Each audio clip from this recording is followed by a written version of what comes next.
परिचय। हेलो दोस्तों, जैसा कि हम सभी जानते हैं, हमारे आसपास इतने सारे सूक्ष्म जीव हैं। इन्हें कई समूहों में वर्गीकृत किया जाता है। इनमें से कुछ हमारे लिए उपयोगी होते हैं, इसलिए उन्हें मित्र कहा जाता है, जबकि अधिकांशतः नुकसानदेह होते हैं, अतः इन्हें दुश्मन या शत्रु कहा जाता है। अतः इस पाठ में हम इन सूक्ष्म जीवों की मित्र और शत्रुओं की प्रकृति के बारे में जानेंगे। अतः इस पाठ में हम इन सूक्ष्म जीवों की मित्र और शत्रु की प्रकृति के बारे में जानेंगे।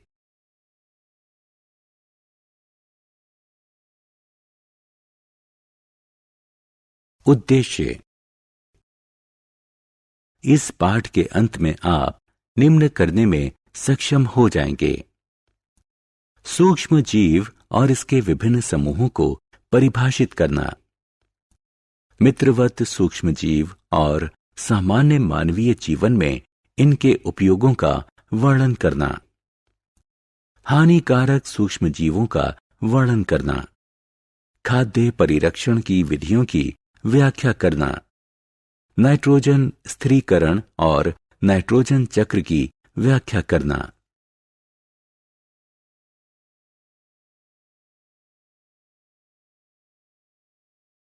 सूक्ष्म जीव और उनकी आदतें।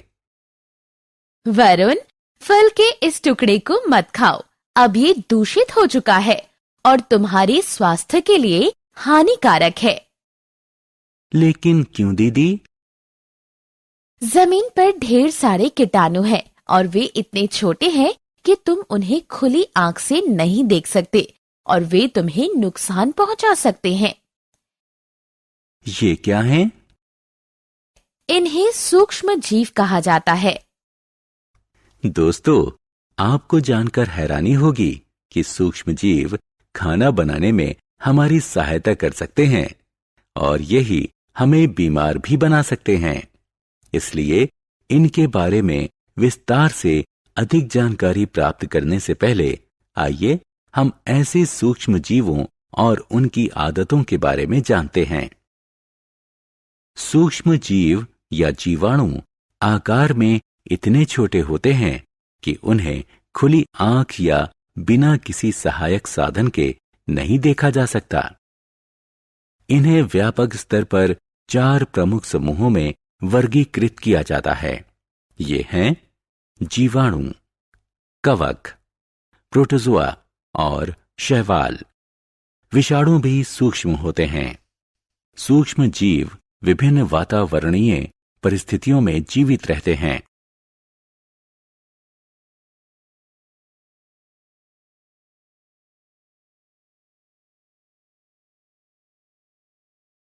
मित्रवत सूक्ष्म जीव और उनकी आदतें।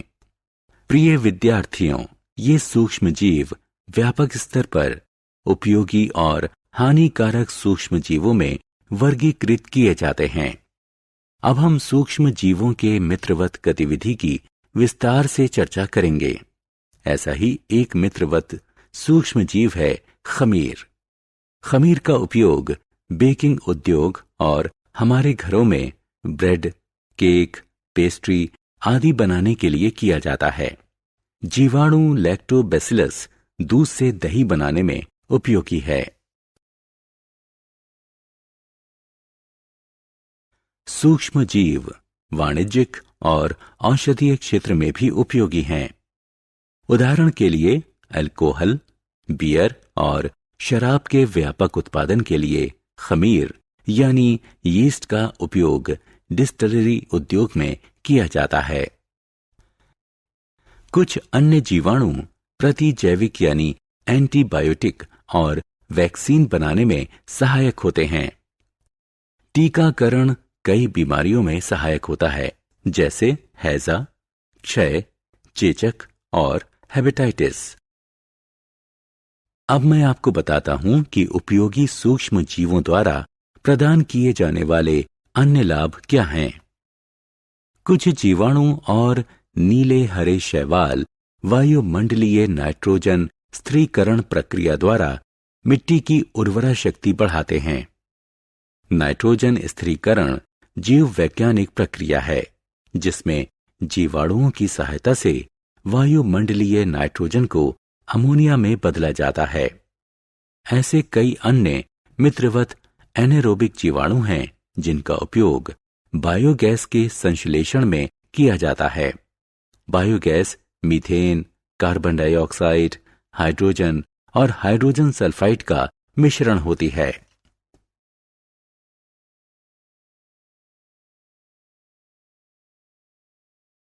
हानिकारक सूक्ष्मजीव। सहायक और मित्रवत सूक्ष्मजीवों के बारे में चर्चा कर लेने के बाद आइए हानिकारक सूक्ष्मजीवों के बारे में जानते हैं। हम ऐसे सूक्ष्मजीवों से प्रारंभ करेंगे जो मानव और पशुओं के रोग के कारण बनते हैं। सूक्ष्मजीव जिनके कारण बीमारियां होती हैं पैथोजन कहलाते हैं। हम बीमारियों को 2 श्रेणियों में वर्गीकृत कर सकते हैं, असंचरणीय रोग और संचरणीय रोग। असंक्रामक रोग एक व्यक्ति से दूसरे में प्रवेश नहीं कर सकते, जबकि संक्रामक रोग वायु, जल और आहार आदि के माध्यम से एक संक्रमित व्यक्ति से दूसरे स्वस्थ व्यक्ति में प्रवेश कर सकते हैं। सामान्य जुकाम संक्रामक रोग का सबसे सामान्य उदाहरण है।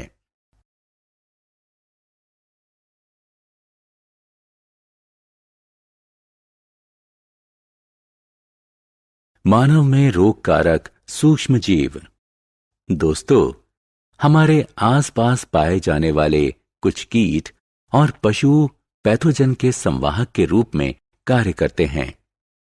मक्खियां और मच्छर ऐसे संवाहकों के आम उदाहरण हैं। हैजा रोग में मक्खियां कई पैथोजन की संवाहक होती हैं। जब ये मक्खियां बिना ढके हुए खाने पर बैठती हैं तो पैथोजन स्थानांतरित हो सकते हैं और खाने को संक्रमित कर सकते हैं। हैजा से बचने के लिए हमें खाने को हमेशा ढककर रखना चाहिए और बिना ढके हुए खाने को खाने से बचना चाहिए।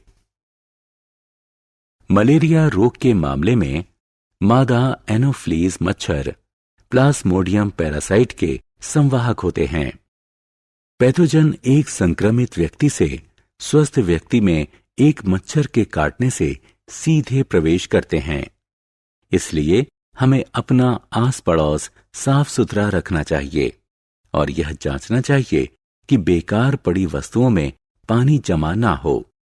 हम मलेरिया को फैलने से खिड़की और दरवाजों पर तार की जाली लगाकर और कीट विकर्षक क्रीम, स्प्रे और मच्छरदानी लगाकर रोक सकते हैं।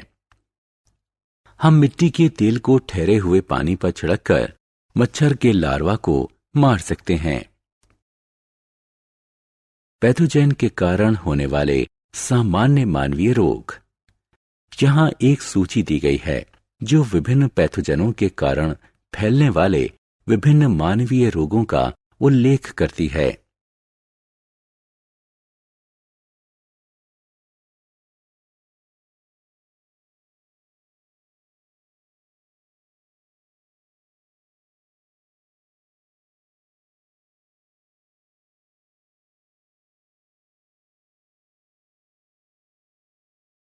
जंतुओं में रोगकारक जीवाणु। आइए अब अपने अगले विषय पर चलते हैं जिसमें पशुओं में रोग पर चर्चा होगी। क्या आपने पैथोजन के द्वारा पशुओं को होने वाले किसी रोग के बारे में सुना है? एंथ्रेक्स और पैर तथा मुंह के रोग पशुओं के रोगों के आम उदाहरण हैं। एंथ्रेक्स बैसिलस एंथ्रेसिस के कारण होने वाला बैक्टीरियल रोग है, जो कि यह मवेशियों के पैर एवं मुंह में होने वाला रोग विषाणु के कारण होता है। पौधों में रोग उत्पन्न करने वाले सूक्ष्म जीव। आइए अब जानते हैं पौधों में होने वाले रोगों के कारणों को। ऐसे कई सूक्ष्म जीव हैं जो विभिन्न पौधों में रोगों का कारण होते हैं। निम्न तालिका कुछ पौधों में होने वाले व्यापक रोगों और उनके कारण बनने वाले पैथोजेन को सूचीबद्ध करती है। खाद्य विषाक्तन यानी फूड पॉइजनिंग। दोस्तों, गर्मी के दिनों में यदि खाना लंबे समय तक खुले में रखा हो तो खाना बेस्वाद हो जाता है और अंत में जहरीला हो जाता है। इसका कारण भी फिर वही जीवाणु हैं। कुछ ऐसे जीवाणु हैं जो खाद्य विषाक्तन यानी फूड पॉइजनिंग का कारण होते हैं, जैसे क्लोस्ट्रीडियम, बैसिलस और स्टेफिलोकोकस। ये खाना हमें नुकसान पहुंचाता है। हम कुछ विधियों द्वारा अपने खाने को संरक्षित कर सकते हैं, जैसा कि नीचे सूचीबद्ध है। दूध को बचाने के लिए हम पाश्चुरीकरण प्रक्रिया का उपयोग करते हैं। सारांश। आइए हमने जो कुछ सीखा है उसे संक्षेप में दोहराएं। सूक्ष्म जीव या जीवाणु एक जीवित जीव होते हैं जो इतने छोटे होते हैं कि हम उन्हें खुली आंख या बिना किसी सहायक साधन के नहीं देख सकते, अर्थात उन्हें केवल सूक्ष्मदर्शी यानी माइक्रोस्कोप से देखा जा सकता है। सूक्ष्म जीवों को व्यापक स्तर पर 4 प्रमुख समूहों में वर्गीकृत किया जाता है: जीवाणु, कवक, प्रोटोजोआ और शैवाल। सूक्ष्म जीव विभिन्न वायुमंडलीय परिस्थितियों में जीवित रहते हैं, जैसे जल, मिट्टी, गर्म पानी के सोते और पहाड़ आदि। सूक्ष्म जीव व्यापक स्तर पर उपयोगी और हानिकारक सूक्ष्म जीवों में वर्गीकृत किए जाते हैं। उपयोगी सूक्ष्म जीवों का उपयोग हमारे दैनिक जीवन तथा उद्योगों में विभिन्न उद्देश्यों से किया जाता है। सूक्ष्म जीव जिसके कारण मानव, पशु और पौधों में बीमारियां होती हैं, पैथोजेन कहलाते हैं। नाइट्रोजन स्थिरीकरण जीव वैज्ञानिक प्रक्रिया है जिसमें जीवाणुओं की सहायता से वायुमंडलीय नाइट्रोजन को अमोनिया में बदला जाता है।